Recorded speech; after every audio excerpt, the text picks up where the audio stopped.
All right, hello there, and welcome to another little Synth Talk with me, Bo from Bo Beats. I do these live streams regularly every Thursday, 9 o'clock Swedish time in the evening.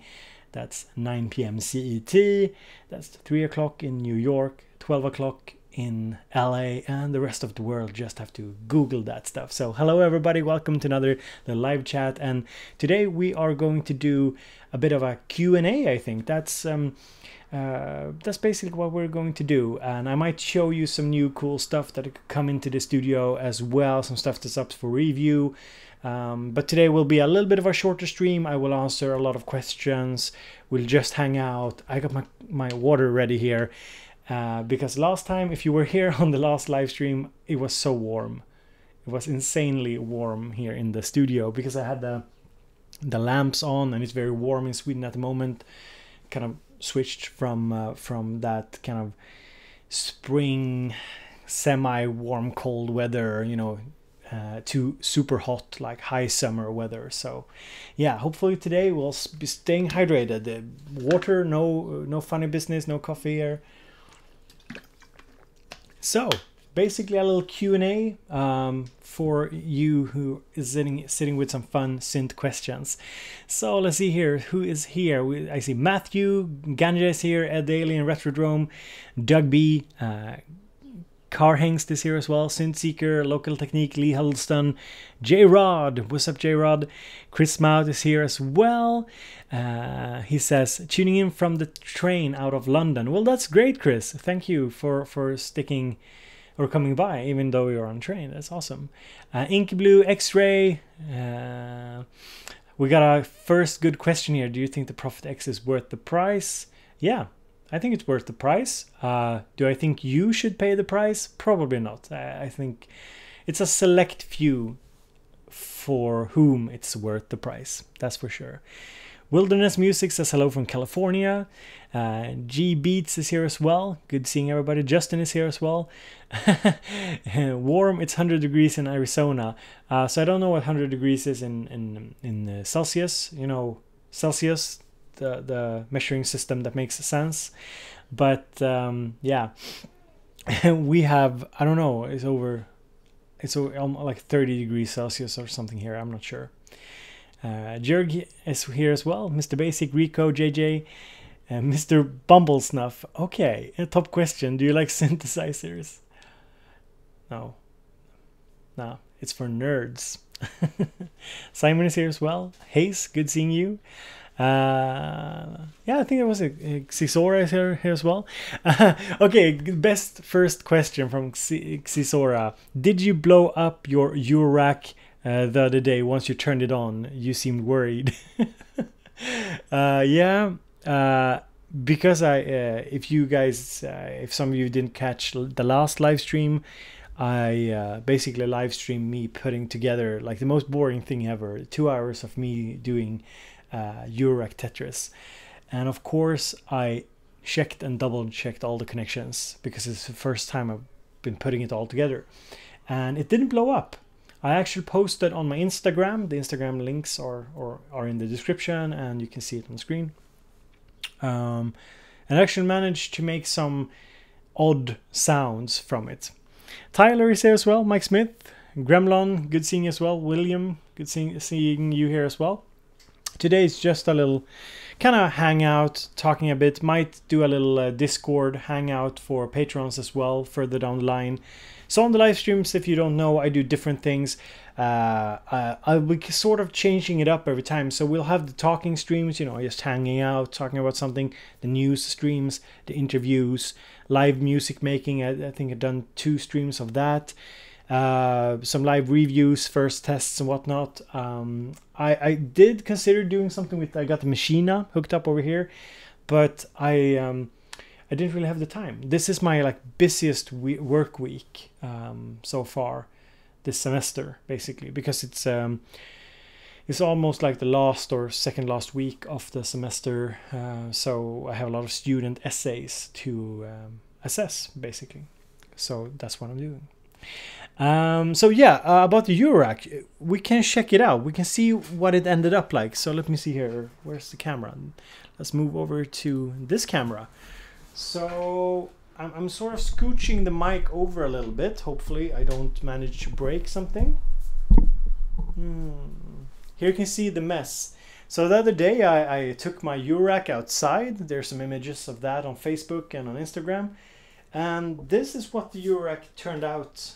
Wait, I got some nice extension cords. No, I forgot the extension cord for the mic.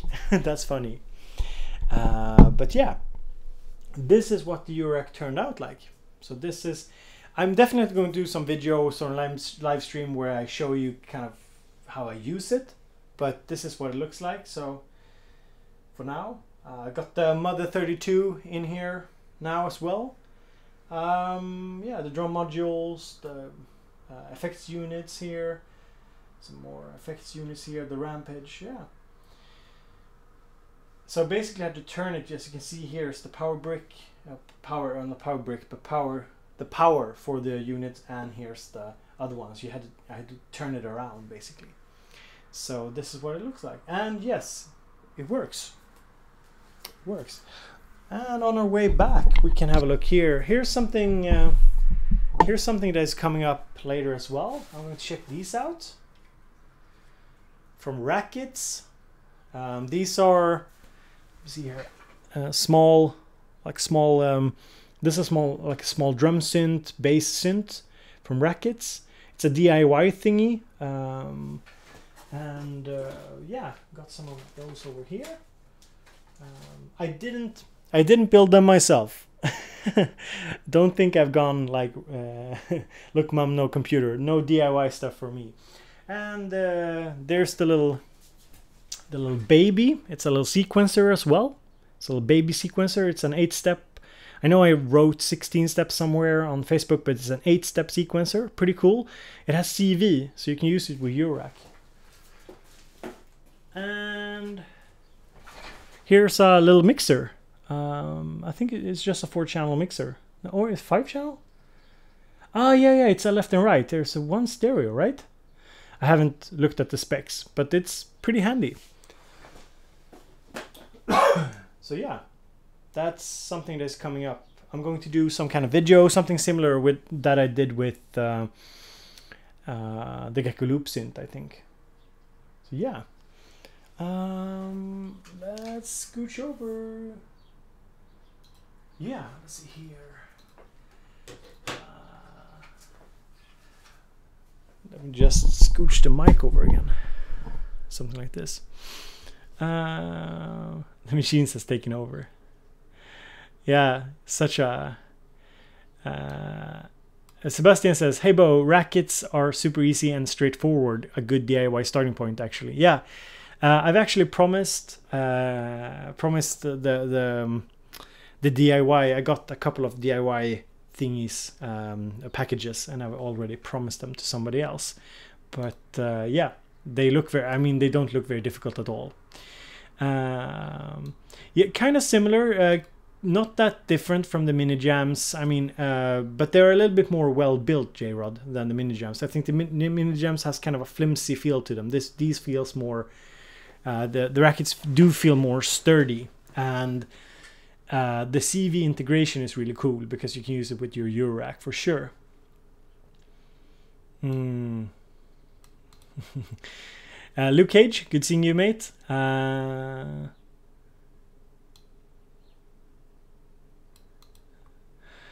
Yeah, let me just follow up on people in the chat here. Holodeck, what do you mean? I'm not entirely sure. How do you mean, like using U-Rack as a filter bank? Maybe you can explain. I'm not too familiar with the word filter bank.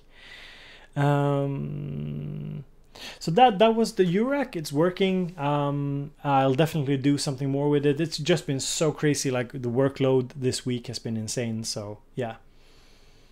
Okay. So 100 degrees Fahrenheit is 33.7. That's insane. That's very warm.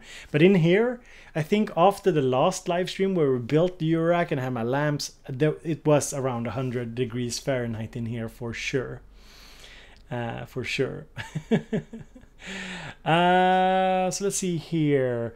Luke says, I'm trying my best to stay away from modular. Yeah, that seems wise. The mother looks good as usual. Yeah, Miss Basic. Northern Cat, good seeing you. Edgeflow asks, thoughts on Roland boutiques. So, with that in mind, let me show you guys. I have this little bugger here. So this is coming up on the channel later. It's the Roland. Can I? Don't want to disassemble it. This is the Roland SCO2, the collaboration, the analog synth, which is a collaboration with the Studio Electronics. And one reason why I have it is because I think this is definitely like the most interesting boutique for me personally. And I can tell you, like, a little preview in terms of sound, it does deliver. I mean, it sounds incredible, and considering the size. Now, I'm definitely more a big knobs kind of guy, but I can definitely appreciate having like the sound in the small form factor. That's very cool. It's mono. It's mono. Yeah. Falcon Horse is here as well. Yeah, and the Falcon Horse mentions something else as well. Here. Boom. There we go. Roland came through. They sent over a TR-8S. I did sort of poke a little at them in my Digitact comparison video. Because I haven't been working with Roland products in like forever, in like 10 years or something. So I was really keen to try out the TR-8S for two reasons.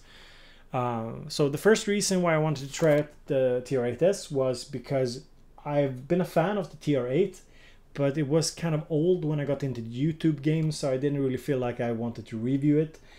And secondly, I just love like hands-on drum machines. Now, I'm a big fan of like the analog rhythm and stuff like that, but it's not so much for the hands-on aspect.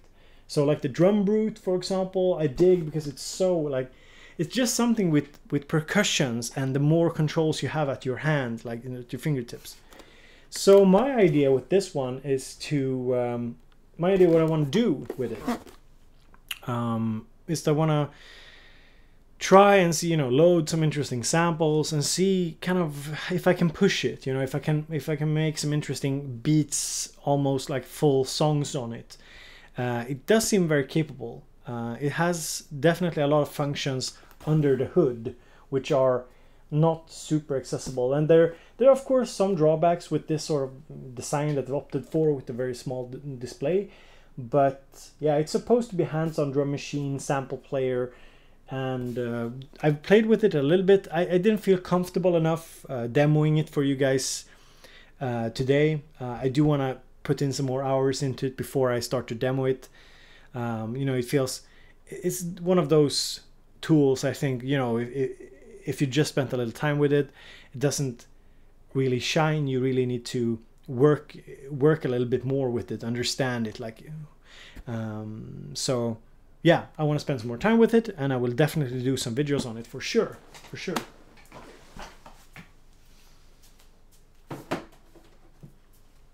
So that's coming up as well. Rocking the Arturia swag today as well.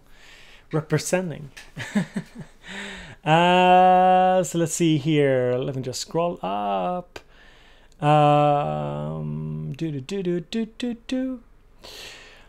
Sebastian says the SCO2 was my first pick for a synth, but I bought a Microbrute and TR-09 for the same price. Yeah, so I mean there's no right and wrong here. What you want to buy. I mean, there's so many things you can buy, and at certain price points, it can be more efficient to buy a couple of smaller things instead of just like the one a little bit more expensive thing.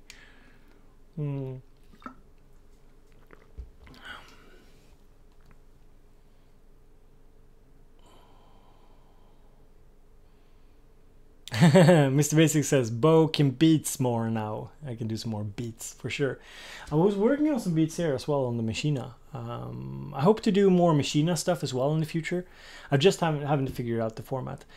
Carhengst asks, do you use a sidechain module? I love the IntelliL Jelly Squasher. Definitely recommended. No, I don't use any sidechain module. I'm not really a big like sidechain guy when it comes to music making.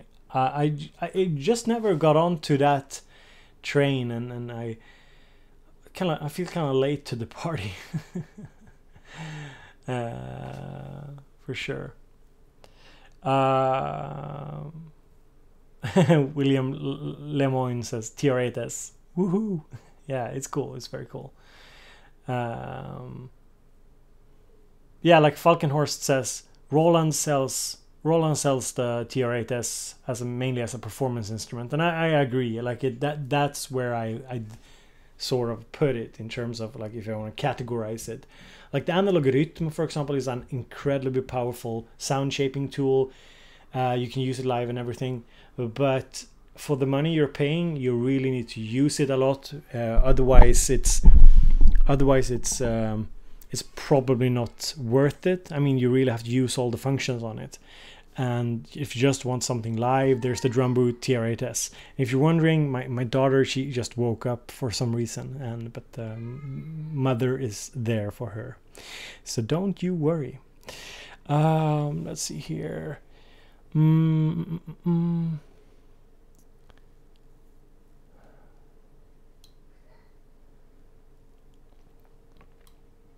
Wilderness Music asks, who do you think is targeted for a Matrix Brute and who like a Eurorack? I'm not sure if it's like two questions or if you connected them somehow, but Matrix Brute is for somebody. It's a little bit like a sub 37 in that it's a very nice like performance synth. Somebody wants like I mean, it's insane if you take it with you to a gig or something, but I can see people using it live because it does offer a lot of controls. You know, it can do a lot of sounds. You can do your own sequences on it. So for somebody like live performing seriously that can travel with a sub 37 or a Matrix Brute, I mean, that for sure. But it's also like a really powerful sound design tool, I'd say. Perhaps not like the like the first synth I would get if you're just jamming away. Like it's either like live performance or sound creation. Like it's a really powerful sound design synth for sure.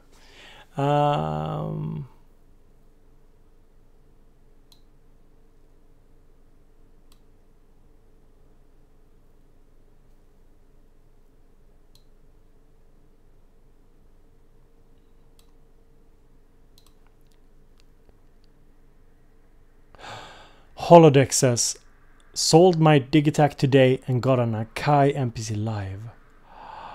That's almost like heresy in this chat. No, I'm just kidding. But yeah. And there's a good question. Holodeck says, I don't see a MPC in your setup. Is there a reason? I don't have any history with Akai. So I've always looked at them like great samplers, great music production tools. But I have no real relationship to that sort of workflow and to their products. So I guess that's the main reason, really. I mean, I would be interested to check it out in the future, but it's also something I really have to, you know, spend some time with and really get into to sort of showcase, since I don't have any prior experience. I think my first experience with something similar to the Akai lineup is Machina. Machina would be like, because I started with like groove boxes, Yamaha M1X, that sort of more dance oriented stuff, and I got Machina around 2010 maybe. Could that be correct? I'm not sure. So that was my first kind of entry into that sort of beat make, how do you say, like sampler, pad based drum machines, groove box workflow. Jake Russo asks, what do you think of the IK Uno? Affordable? Sounds good from the demos. I mean, seems to sound good enough. Very intriguing sequencer. Don't really like the design and the touch interface, and I want to check it out. I want to demo it, and that could become a reality. I've been talking to IK, and they might send one over soon, so we'll just have to wait and see.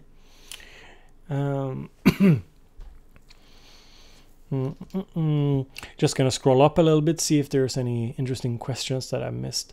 Amku Music, good seeing you, Amku. He asks, or she asks, Bo, are you liking the Digatone? Yes, I'm liking it, definitely.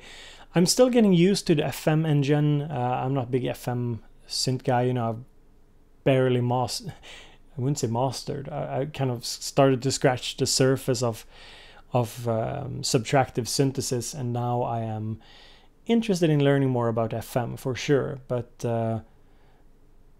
it's something. I mean, I don't really feel comfortable like doing some kind of a tutorial on it or something yet. I need to learn more for sure. But it sounds really good.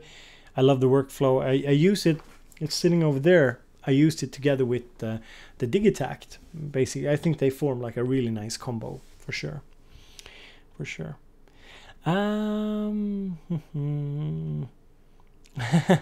Gary says, get into Eurorack, they said. That's how I became homeless. I saw a really funny post on Facebook. There was this guy who wrote like, try VCV Rack, they said. It's a free software, they said. Like, and then like started Eurorack, like, and he posted a picture of his big rig, his big Eurorack rig.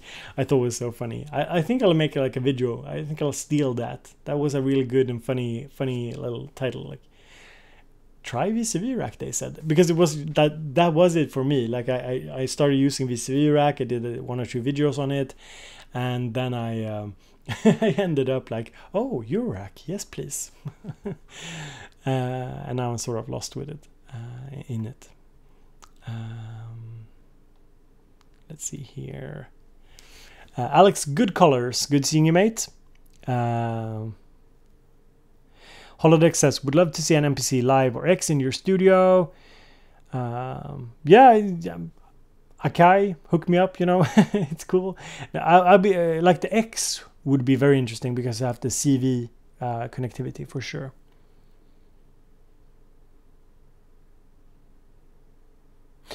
Jake Russo says or asks, what do people mean when they say the electron way? Is there something really different about making music on Digitact and Digatone? And I would say yes. The workflow is, how do you explain it? It's cerebral in one sense.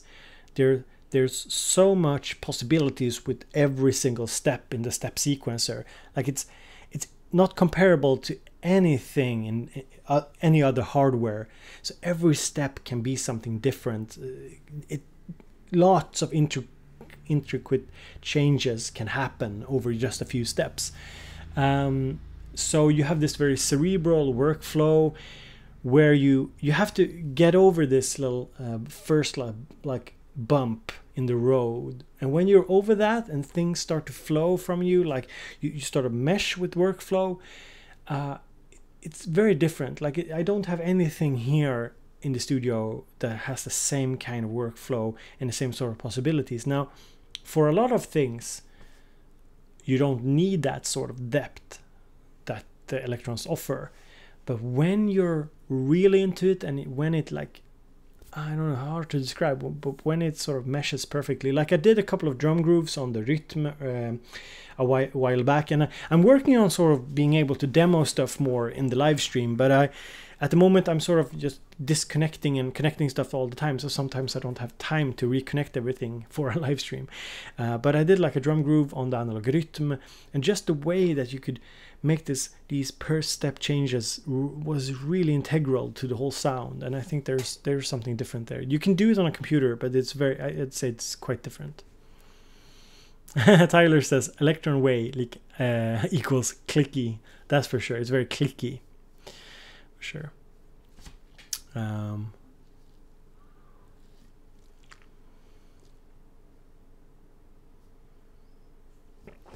Did you free? Sorry, I don't really have a good answer to your question, for sure.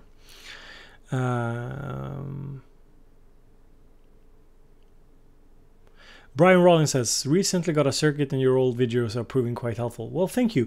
I think I might have a new circuit video coming, guys. I'm working on an idea for a circuit. Something like, is the circuit still worth it in 2018? And it might have to do with some updates to the circuit that may be coming that are really cool, that you might have heard of. And I might have some beta firmware on my circuits that are really cool. So maybe a circuit video if you guys are nice.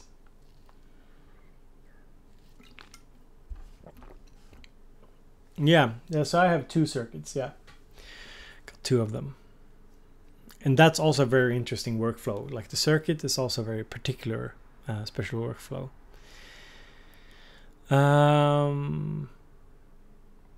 Yeah, the circuit uses like a Nova engine, so it's not the same as the Mini Nova. Some people say it's a Mini Nova, but it's not a Mini Nova. It's not entirely the same.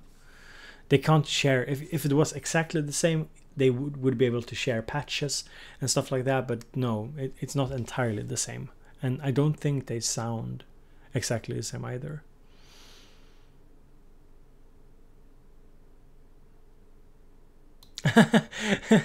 Karing's asked, beside, how do you stay so fit with that little guy? You give him synth therapy? My kids are killing me, but I love them. Yeah, Karing, so the thing is, I'm not really fit, and I'm of course, because if you guys don't know, some people might missed it, I just got my 2nd child. So of course it's wearing on me, and I totally get it. Like, parents, we are tired. It's a different life for sure. And you know, there are days where I'm more tired, of course, now than I was previously.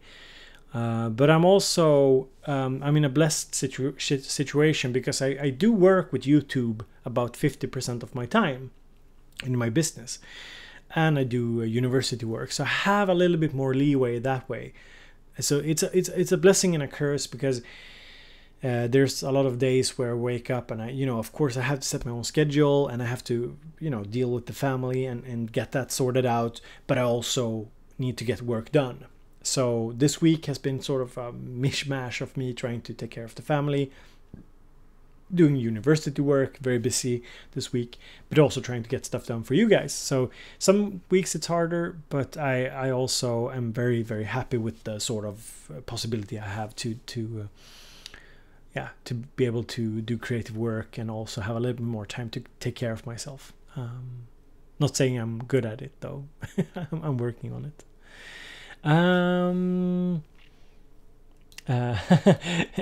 Mpingo91 says, what? Akai MPC live in Bo Studio? He's an Electron fanboy forever. It's blasphemy. Yeah, it would almost be blasphemy.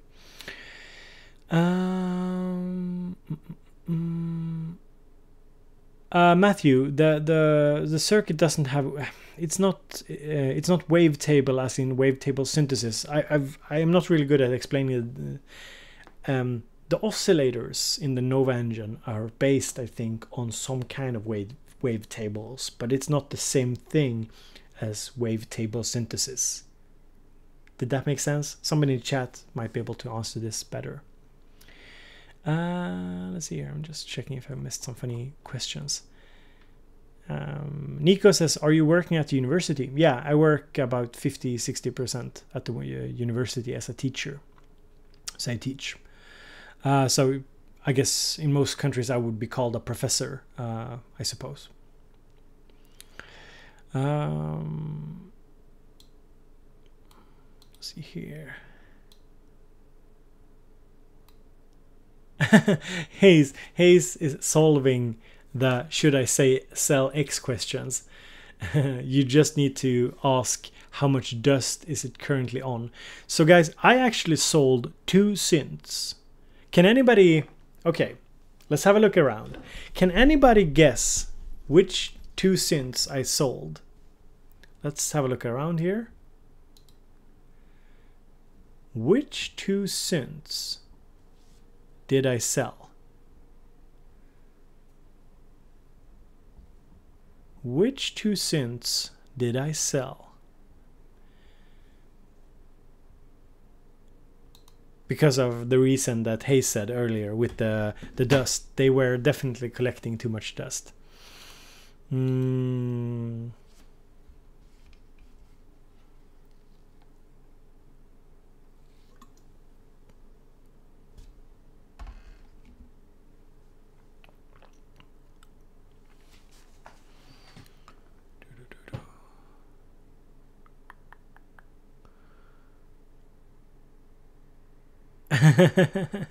Matthew, yeah, you should know. You should know.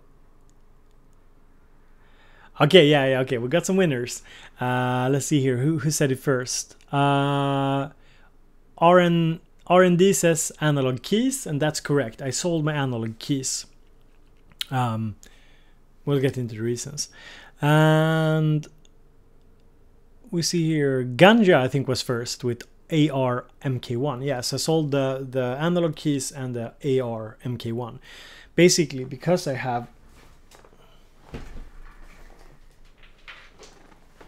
got these ones here. The AR MK2 and the A4 MK2. So it did not really make sense to sit on the AK, even though the AK is really cool and I would have loved to keep it and sort of develop and use it more, but I will never get around to it. So yeah, that's for sure.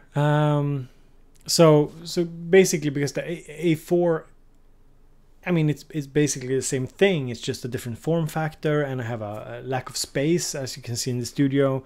So I had to get rid of the AK.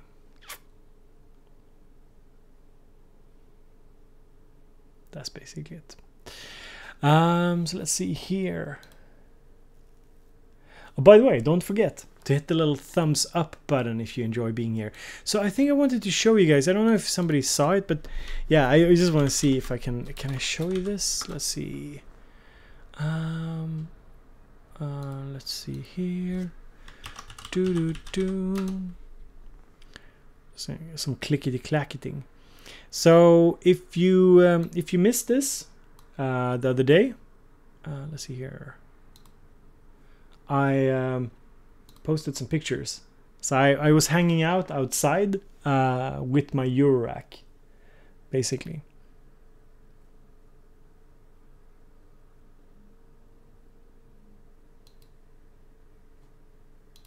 Wait, didn't I have more pictures here? Yeah, here. I put it up on a table outside. It was really nice, actually. I think I will do some video outside and join the aesthetics crowd. The people that makes aesthetically pleasing videos. I used a little Rackets sequencer, actually. And let's see, we can try and play a little song. I think some of you might have heard it. I'm not sure how the volume will be, so guys, be a little bit mindful that, yeah, things might get loud. Let's see here. Is there any audio? Maybe not. Let's see. It doesn't look like there's any audio. Let me just see if I can check.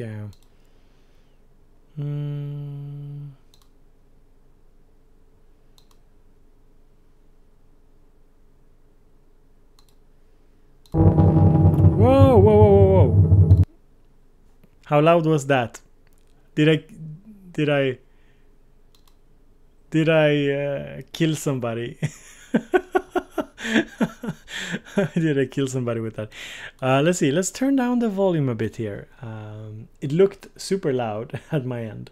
Sorry. Okay. It's cool. Okay, good. It just looked like I blew everybody's. Yeah. So this was just me fooling around with the rig here.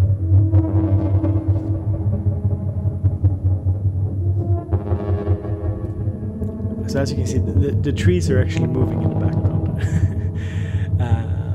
So it's just, I mean, I just made some like atmospheric noises with the Eurorack to sort of, you know, you need to do the whole like farts and bleeps and bloops first, and then you can get into eventually make some real music.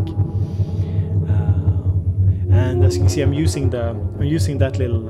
It's basically an 8-step sequence, and I'm triggering the 8-step sequence from let's see here. Yeah, so let's see here. So I was basically using this little sequencer, and I was triggering the sequencer, the clock here. It sent gate and CV values to the URAC, and I was triggering the clock with the rampage that sent, which in turn was modulated with different LFOs. So it sent like an uneven, so the clock, like the speed of the sequencer went up and it went down and went up, kind of crazy, in a fun way.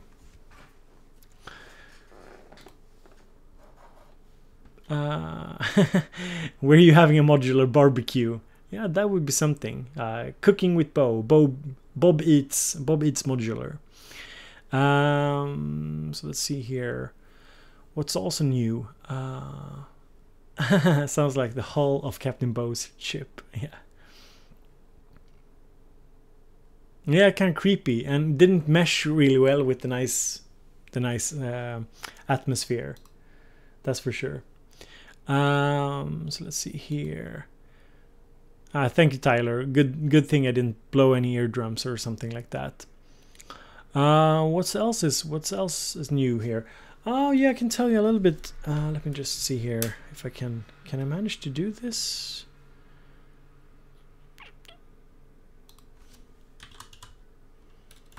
Let me just see if I can do it.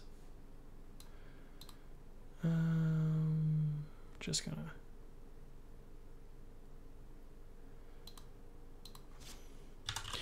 Yes, I just dropped. Actually, just released some new stuff on Spotify. So I'll drop a link also to the stuff in the chat here. Let's see here. Copy album link. Okay. Yeah. So I just dropped a new. Or not a new. It's an older track, but I just dropped it on Spotify. So let me see if I can do this without breaking. So you'll probably recognize the sound here. I'll just increase the volume.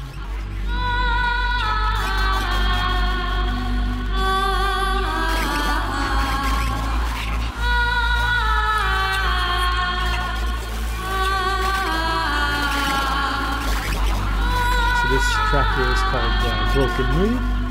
Just dropped the link in the chat as well, so I'm going to check it out.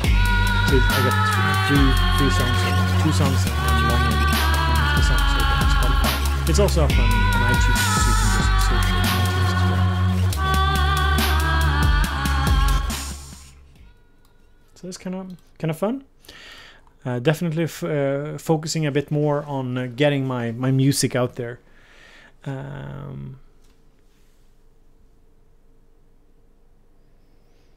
Zero Untitled Film says, dude, nice. Well, thank you. Holodeck,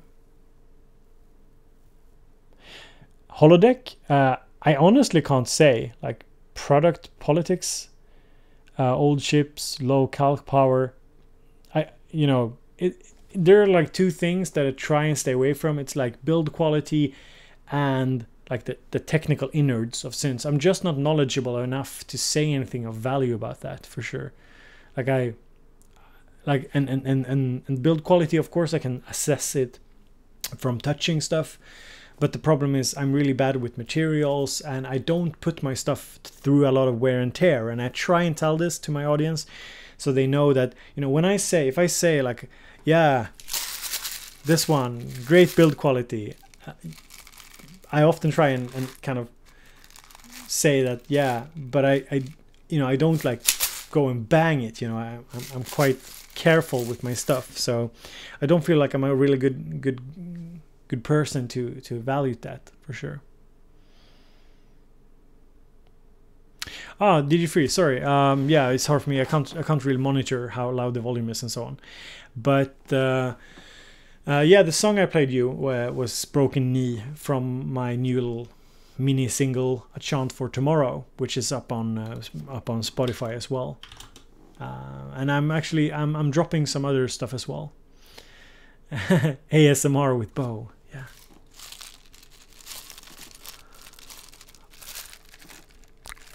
Hello.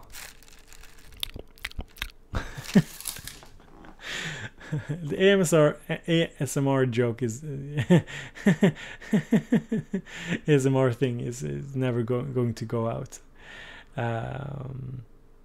Mr. Ravioli says, hello Swedes, I'm Finnish. Well, most here are British, American, and some few Swedes. For sure. That's awesome.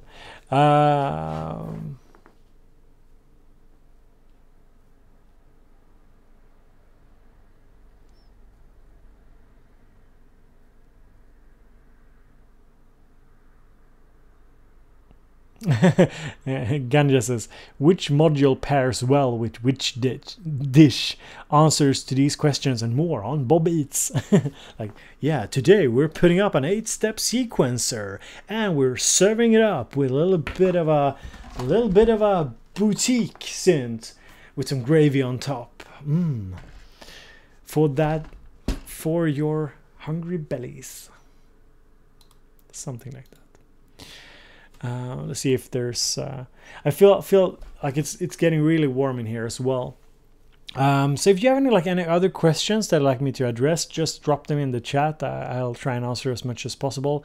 I won't live stream that long today, so if you're new here, I live stream every Thursday and I have different ideas for every live stream, like what I want to do. Sometimes it's a topical, sometimes news, interviews. I was talking to Mylar Melodies about him coming on for an interview. That would be cool. Got Jacob Hack also. Been talking to Nick Batt. I've been talking to Mark Doty. Now, I think he's evading it a little bit. I think he's a little bit afraid. I'll put him on the spot. Ask those difficult questions. Like what his favorite synth is and stuff like that. No, just kidding. Mark and me, we are on good terms. But I think for his interview, I'd love to prepare some more intellectually challenging questions, because Mark is if you guys have seen his Facebook, he likes to debate. So I'd love to, put forward some interesting questions that he can have a go at. So that's just something. So these are sort of the stuff I do on the live stream, and we just hang out as well.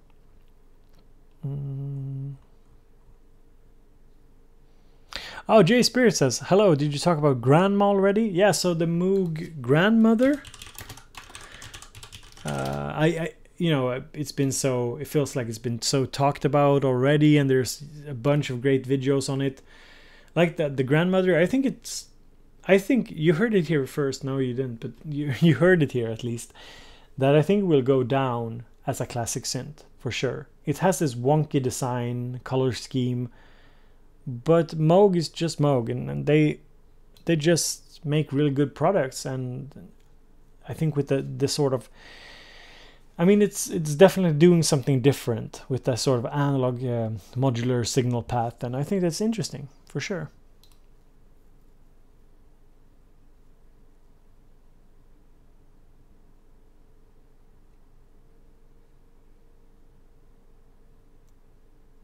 Yeah, I better have a lot of coffee when interviewing Mark, definitely. What else do I think I should do on live stream? Oh yeah, guys. So I might be on a podcast on Saturday. So if you didn't get enough of Bo from today's live stream, I might go on a podcast, somebody else's podcast on Saturday. It'll be the Beat People podcast. We're talking about it at least on for Saturday, but I'm not sure. I haven't heard back from him yet to specify, topics and whatnot. But I think that could be cool. Like, I think it's Corey Banks, and we got Ken Flux as well on it, and some other people. So I'm not sure who's going to join in, but I think it could be an interesting talk. So I'll put it on Twitter and Facebook if it's becoming a real thing. So let's see here. I'm just checking out. William Lemoyne asked, Bo, what caught your attention at Superboot? What caught my attention? The Prophet X, of course, but it's, I won't ever touch it because it's so expensive. And Yeah, the Uno from IK Multimedia, of course, very interesting. And yeah, the Medusa. So basically my top 3 synths that I talked about in my top 3 Superboot news video. Because, yeah. Was there anything else? Like the Dreadbox stuff, the new Hades? Was it the Hades? Erebus. The new Erebus looked really cool as well, for sure.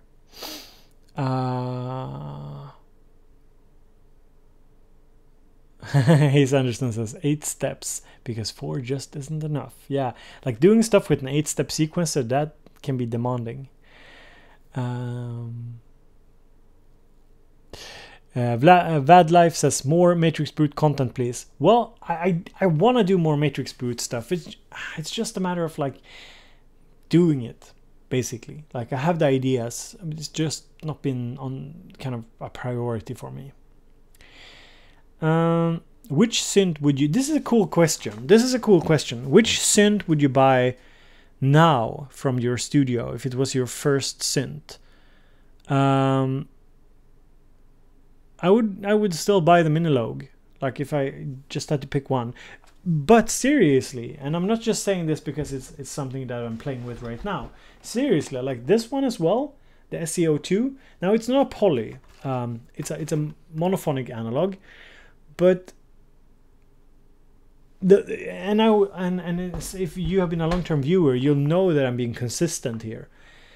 The Minilogue, I got the Minilogue, and the reason why it was one of my like first synths that I picked up when I got back into hardware, and why I still love it so much is because it's so hands-on.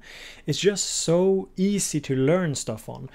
And to be honest, SEO2 is also really good if you want to learn subtractive synthesis and you want an analog synth. Now there are of course digital options as well, but I'm more intrigued by the analog synths for different reasons.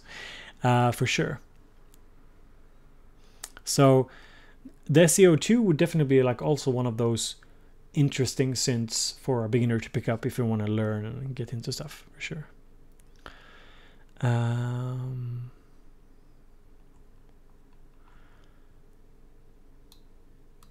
No, MP. It's my first and only boutique. I'm not super interested in boutiques.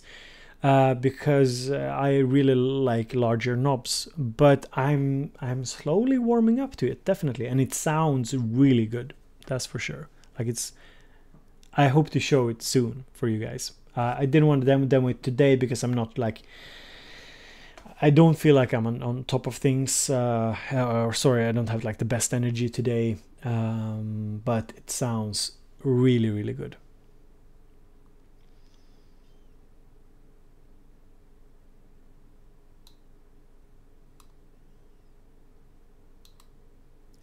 Brian says, you should do a couple of PO32 tonic patch reviews and some of the community made ones.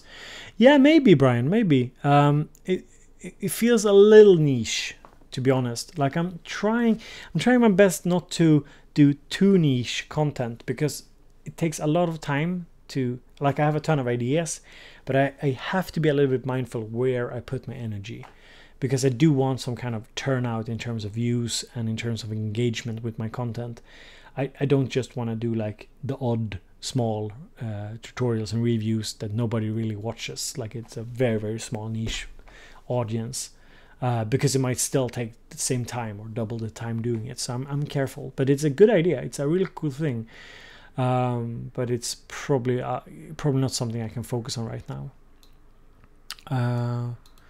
Justin has a good point here. Bearing in neutron looks like a great first synth option, and learning synth paired with an arterial key step. Yeah, definitely. The neutron, I think the neutron is very interesting as a first synth because it's so nicely priced as well. Like $299. Like yeah, it's crazy good. It's crazy good. DeepMind as well. Very affordable, definitely.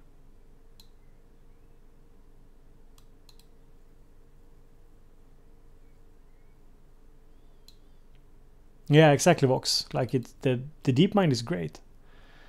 I'd love to check him out. Unfortunately, Behringer has not gotten back to me, so probably not happening. Matt P says, but why are you doing these synth talks on Thursday? Apparently one of your busiest day of the week. It's not that it's the most busiest day. I just Wednesdays are Sonic State, so I didn't want to clash with that. And I guess, okay, so there's a very simple reason. It's not that I'm overly busy on Thursdays. Actually, oftentimes I have the day off on Fridays, so it's good timing to do stuff. But the problem is I scheduled the Thursday streams when I had already scheduled my entire semester, basically, on the university. So it actually turned out to be days where I had a lot of work sometimes.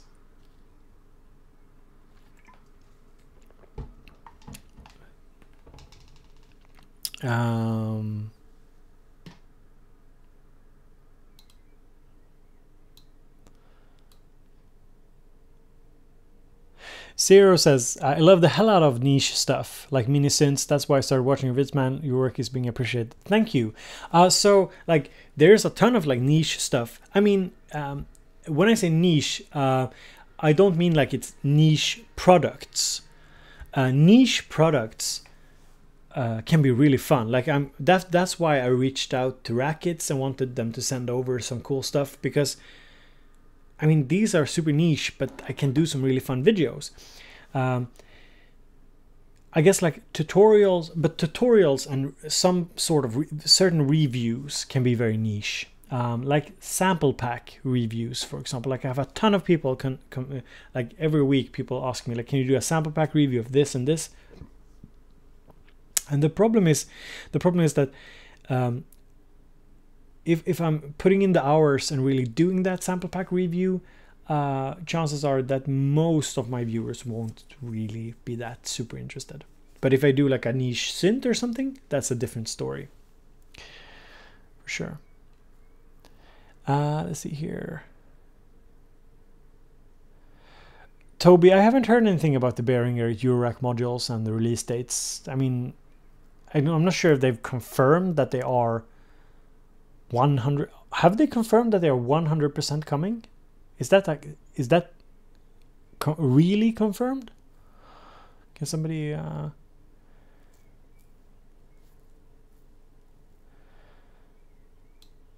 let's see here. Justin says, any suggestion for free affordable music composition classes courses? Not really, Justin, not really. I'm checking out Skillshare. So Skillshare will actually be sponsoring a video on the channel. Skillshare is one of those how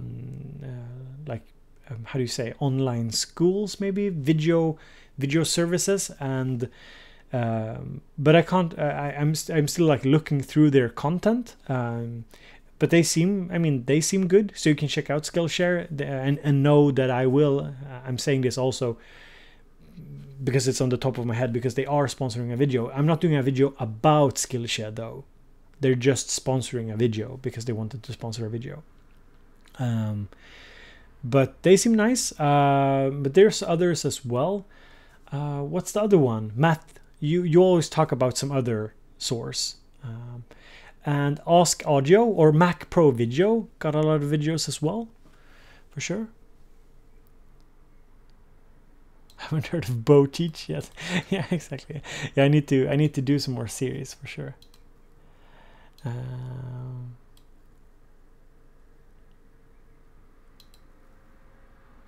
Udemy. Yeah, exactly. So Skillshare, Udemy, Ask Audio, those are some interesting sources for sure to check out. At Skillshare at the moment, I'm looking at like some courses about music theory, because I want to fresh up on that, and I'm looking at some really cool videos with I can't remember the name, but it's like a hip-hop producer, which I think is really cool.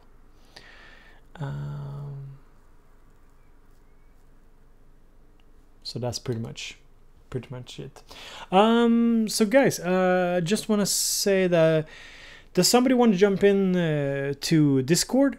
So we're sort of winding down the stream a bit. If somebody wants to join me on Discord, you can just, if you're a patron, you can just jump in to the let's see here, the voice chat on Discord. So I'll be there. And if you're jumping onto Patreon to Discord, turn off the stream and make sure your headset is working, you know, so we don't get a lot of noises and stuff. So if you're a patron and got access to the Discord chat, you can jump in there now, and I'll see if somebody wants to join in. So some new interviews are coming up for sure, and I'm also working on, of course, new review material for the channel, working on a couple of new videos, like about the music making process as well. And it's still turned on. I've been using the Machina a bit more, hoping to do like a little video on the Machina sometime soon, maybe some beat making stuff, I'm not sure. So let's see, I think somebody's on, let me see if it works. It's always a hassle with all these different setups, but let's see here. Let's see if this works. Can you hear me, Tyler? Yeah, cool. Let's see here. I'm just gonna see. I don't think they can hear you yet, so let me just see here. Is my wait, is my webcam acting up? My God, what's up? My webcam is going bonkers. It's telling me to let's see here. I'm just gonna go into OBS and fix things.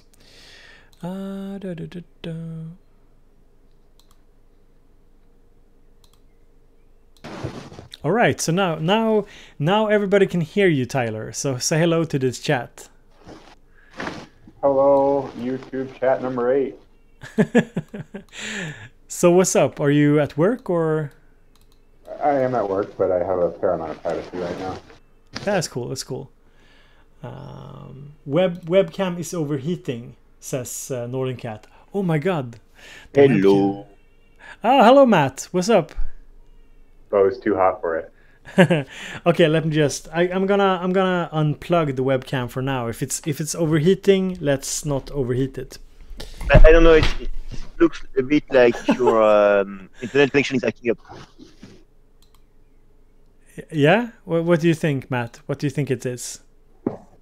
It's quite funny because when you unplug the camera, the sound quality in Discord went up. Okay. Better. Okay. So I think something it's was your internet connection in which is acting up a bit. That's strange. How would my webcam affect this? I don't think it's a webcam which is affecting it. Just basically, since you're streaming pictures and sound, it just requires a lot more bandwidth. And since you got might be the Let's see here. Yeah. Okay. We're doing the last bit of the stream without the webcam. Hopefully, hopefully it works out. Let's see. Just call it a podcast. So let's see here.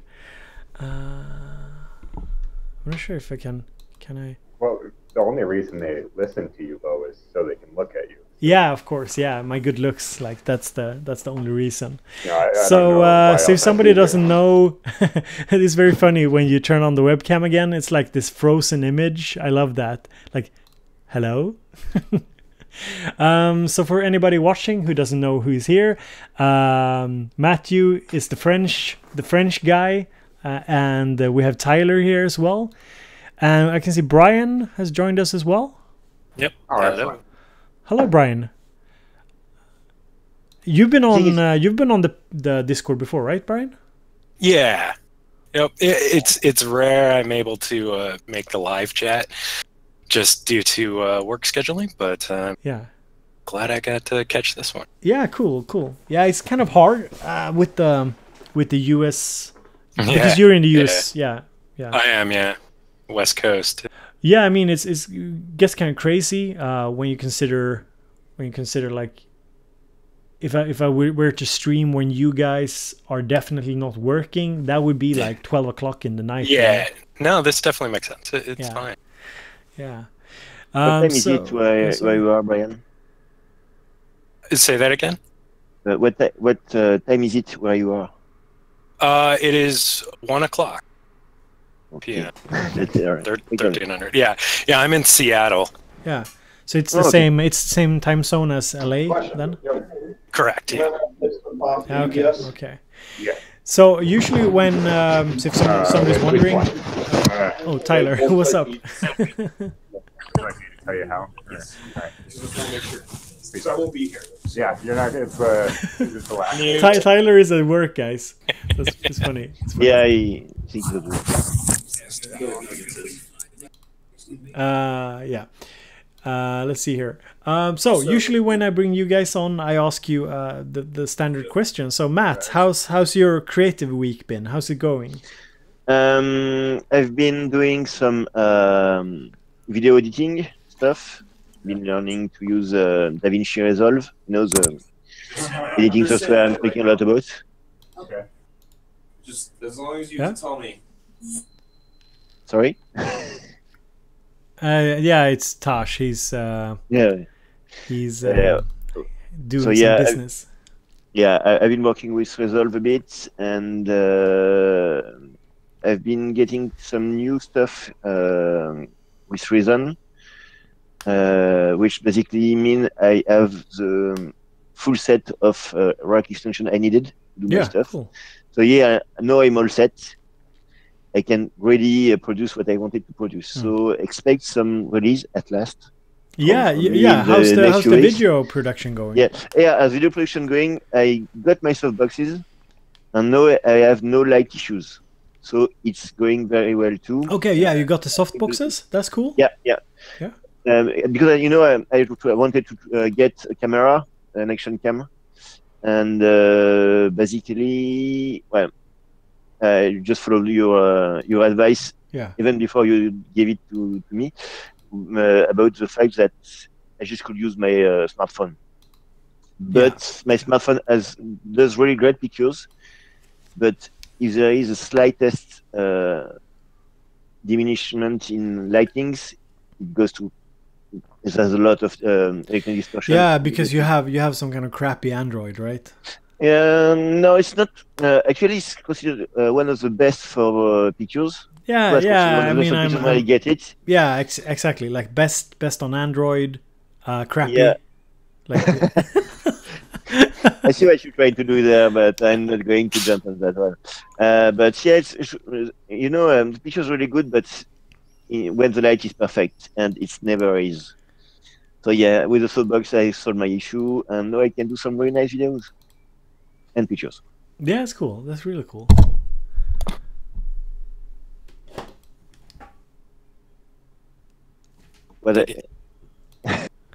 I'm just messing around with the camera.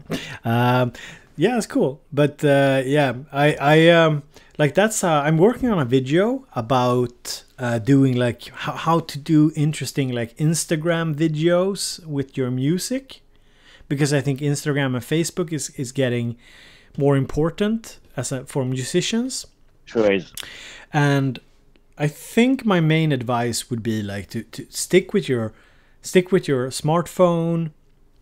I'm testing out that Roland sound card, the Go Mixer, at the moment. Get something like that, and just rely on like window lights basically when you're recording your synths and stuff like that. But of course, like you're saying, if you want to take it a step further, soft boxes and dedicated cameras are. Yeah, I think you can get softboxes kits for about. I got mine for €40. It was on sale, but so I think the original price was more about €70. But I got it for €40, and it does the job. I don't need anything more. Yeah, I'm just gonna show the chat here the sound card I'm talking about here. Yeah, the Roland mixer. I was thinking about it because everything. Here's Bo. Whoa, the mic is going everywhere. Here's the Roland, the Go mixer. It's actually a lot better than I thought. It's very plasticky. So this one I can tell you, the build quality is not very small. Yeah, it's very small. Like my hands are small, and you can see here. I think it's smaller than my Zoom U22. Yeah, it is. I got for 45 euros, yeah. But it's a lot better. Yeah, and you have stereo line in. You have the instrument, 2-channel instrument, and you have microphone as well, or guitar bass, and you have mic. So there's a ton of inputs here. I think I might get it to upgrade my Nomad setup. I think at some point because it's really. I just really found. cool. I mean, I just got it and I used it a little bit, and I totally see like the appeal if you're recording. But this is just for a smartphone, so it's only for recording with smartphones. I think I think you can use it on your computer. On PC, I'm not sure. It actually. I mean, you might, but you don't even get a cable for it. Yeah, I think that's the issue, but I got tons of cable, so. Yeah, sure. Yeah, I mean, I would assume that I would assume that you could make it work, but it says on the box that it's not for. Yeah. It says that it's just for smartphones. A bit like the IK multimedia small format sound cards too, which are dedicated for iOS device. The IK rig and so on. Oh yeah. Yeah, Okay. I think that but you still can use them on PC. Just requires a bit of yeah, I can imagine playing around with the drivers and cables. I think that's just it. Yeah, it's cool. So Brian, how's your week been? Have you done anything creatively? Yeah, good. So a couple things actually. So I finally picked myself up a Arturia BeatStep Pro. Oh, cool. Which I've had my eye on for a long time because I've been wanting something. So I have 2 synths, Volca keys and Korg Monologue, and both of those, like the Monologue has a great sequencer on it, but it's only 16 step. Yeah, and the Volca keys is just annoying to sequence on. At least I find it. It doesn't really mesh well with how I'm definitely not the greatest keyboardist out there. So the BeatStep just really seems to mesh well with how I think and just to put together a groove on the fly. It may sound weird at first, and then you just start dialing in each step, notes and everything. And it's like it's a lot. So then have you got into you have the different scales on it as well? Yeah, I see that. I haven't I just picked it up yesterday, so I'm hoping to dive in on the scaling. Yeah, it's just so cool. Like I really love the way the it's just one of those sequencers, and you remind me that I really have to bring this up because I'm actually doing a video together with Reverb. I guess you guys know Reverb.com. Yeah. So Andrew Huang is working, did like a collaboration with Reverb, and I'm doing a collaboration with Reverb soon.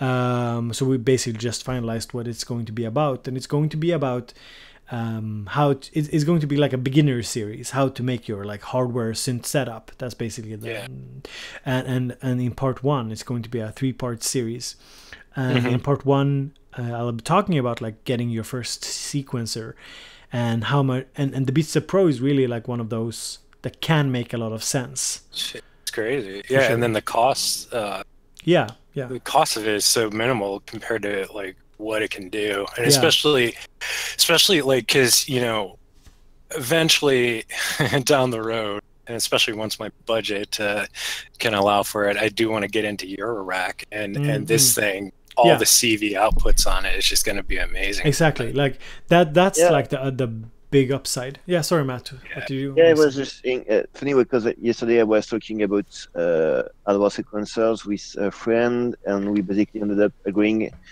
on the fact that either the BeatStep Pro or the KeyStep are Yeah. really good, really good first sequencers to get. Yep. Yeah, and I guess like I would actually still consider the circuit a better a better deal for most people, because it's not that much more expensive. Mhm. You have the 2 sequencer channels that you can use for sequencing external stuff, certainly. and you have four drum channels. But on the other hand, you don't have the CV like on the big step, Yeah. and the way you use the circuit is also like, sure, you can sequence external stuff with it, but for the most part, there's a trade-off there. So I think like if you're just looking for a controller, like something like a BeatStep is really good for sure. Yeah. The thing I also really like the way you can use a sequencer on the KeyStep, which is kind of unique. You know, like you can modify the sequence while playing them, and so on. It's really interesting. Right. Very novel. Yeah, and again, I think a lot of it too comes down to your playing style too. If you're much more, into playing the keys, then yeah, the key step just makes sense because it's just as powerful.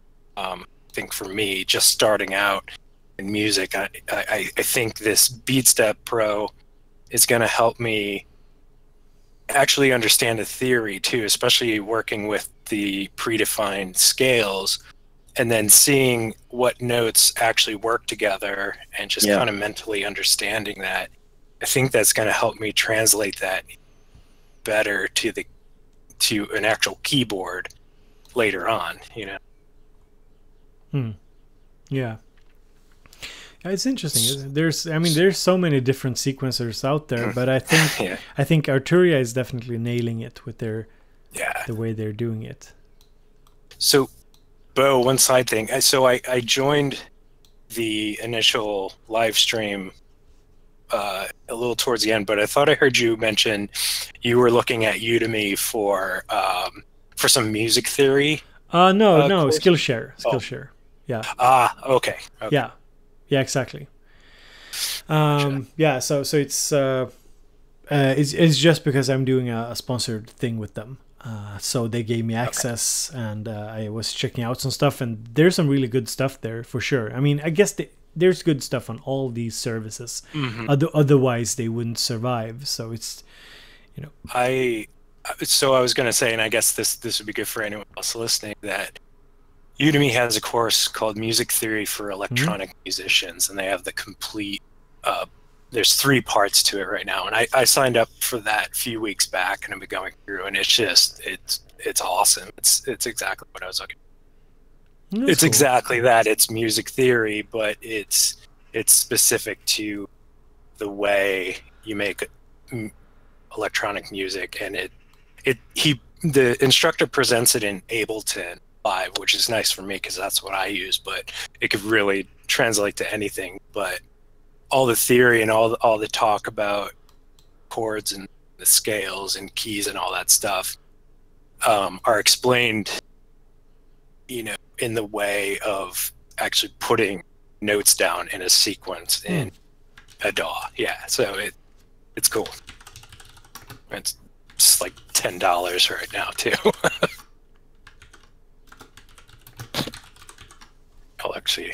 I could share a link in the chat. Yeah, sure. Or maybe you can't. Oh, really? I think no. I think put it on the Discord. I'll share it because YouTube breaks links, so you have to use an URL shortener. Yeah, and also I guess like they will just not allow him, I guess. Maybe, yeah. But I can because I'm the moderator, so yeah. Yeah, exactly. Yeah. Matthew got them powers, yo.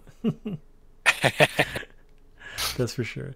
Okay, so so basically you've been just playing around with with the Beats the Pro. So did it amount to any music or just kind of noodling or bits? Yeah, it's more just kind of jamming right now. Yeah, sure. I recorded a few little sequences out of it, but right now I'm not really focused on recording much. It's more it's just playing, learning, just making sound. So gotta shout out Mick Benjamins in the chat. Mick, do you see? There's something here on the table. You know. No, you can't. God damn it! You can't see it. The webcam is dead. Damn it! But wait. I got you covered, Mick. I got you covered. Give me a second. Boom. There we go. On the table. Oh yeah. Got myself some machine action going. Yeah. Wait, where are we? There we are. Oh, there we go. Yeah. It's. I think it might be the case that the web. I'm not sure if like the webcam bugged because of the how warm it is in here or something. Maybe, or maybe it's just. I mean, it seems like the webcam the webcam bugs every few streams for me, which isn't really that strange though. I mean, which one are you using for the streams? It's the C922 and the C920. That's weird. Yeah, but I guess like you have to. I mean, my computer is perhaps not super great optimized, and there's a ton of USB stuff going on. And yeah, you're not using the Mac for streaming here, remember? No. I'm using the PC. Yeah, so it's streaming on PC is so much better, but yeah. Yeah, I put up a little image on the Hangouts with patrons on Discord. I realized that the spelling mistake, Hangouts. It's yeah, it's funny. Anyway, yeah. So let's see here. Did Tyler disappeared? He had some. Yeah, he was at work, so I think there was too much noise for us, not for him, but for us. So he just went away. I think at least until the noise went away. Yeah, for sure. And he's not back yet. Yeah. So I'm probably gonna wind down the stream because I didn't want to stream too long today. Been kind of a hectic week, and I think I'm not sure. Next, let's see here. I'm thinking of doing like a YouTube review stream soon, like checking out people's YouTube channels live on stream soon. I'm not sure if that's going to be next week. That could be a nice thing to do, yeah. Yeah, like reviewing people's YouTube channels, giving some pointers what to do with them. And I'm also considering doing maybe kind of a Roland themed thing. Maybe I think next stream will be something about music gear. Oh, Tyler, are you back? Oh, and we got okay. Let us know. The party's back in town. Yeah, awesome. How's your week in music been, or creative? Oh, week? It's actually been pretty kind of exciting because I did purchase myself a personal audio recorder, the Zoom ZQN. Yeah. And finding it to be really useful. I enjoy singing, so I'm able to like sing in the car on the way to work, and really get a pretty high quality audio recording out of it. It feels plasticky, but the quality is there. That's awesome. And nice little accessory to hopefully building something. Yeah, the mics on them like are usually not that super good for singing, I think, but I mean it works. Yeah, I was going in with low expectations. Was it the H2N? Yeah, it's the H2N. Yeah, well that's an H1. Yeah, sure.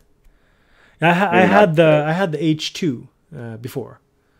Okay. Yeah, I sold it and got the H6 that I'm using now.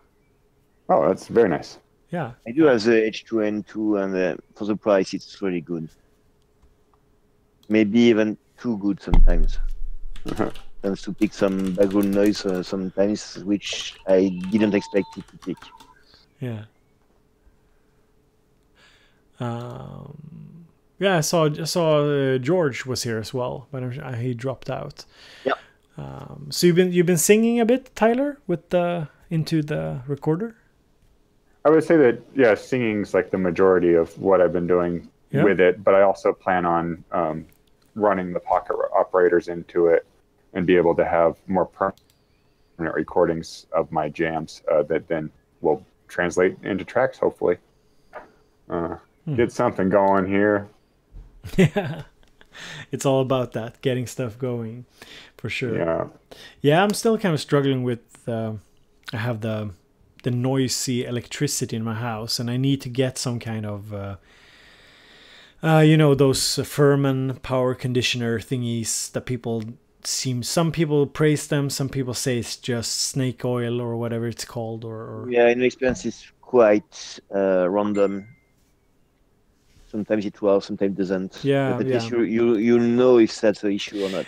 I mean, since I have such a huge issue with electric spikes and stuff, I'm pretty sure that it will do something for me. But yeah, it's still a lot of money, for sure. Like there are, I think they are like $300-400 if you get one of the better ones. Yeah, that's about it. I had some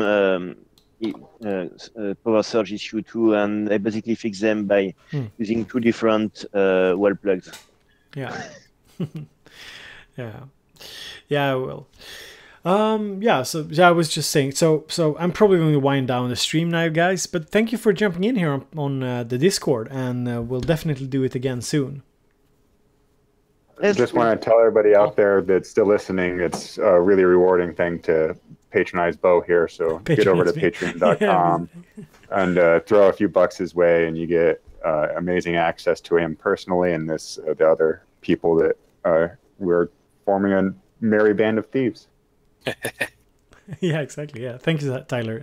That was nice of you to say. And so you can just check the link in the description if you want to become a patron. I'm sure most who are still here are. But yeah, so guys, I'm just gonna close down the Discord for now. So we're alone now, guys. So it's only me and the chat. So if anybody just tuned in, we've just been having a little bit of a kind of standard Q&A live session. The webcam got kind of iffy mid session, so I turned it off for now. I got my secondary webcam here though. It's really nice having 2 webcams. Let's see here if I can find a good angle. Yeah. I'm doing the Magnum. Let me see. It's getting stuck here. So wait, like this. Here you can see my shelf of stuff as well. So yeah, thank you so much for stopping by, and I will live stream again on next Thursday. I might be doing like multi-streaming to stuff died. Multi-streaming to Twitch and also Facebook, maybe. If I can set that up, that's something I want to do. And as always, awesome to see so many people here. We had over like 110 people for the first part of the stream. And yeah, I hope to keep you guys entertained. So if you want to support, head over to patreon.com/bowbeats, just like Tyler said. So guys, have a super pleasant day. And I'll talk to you all later.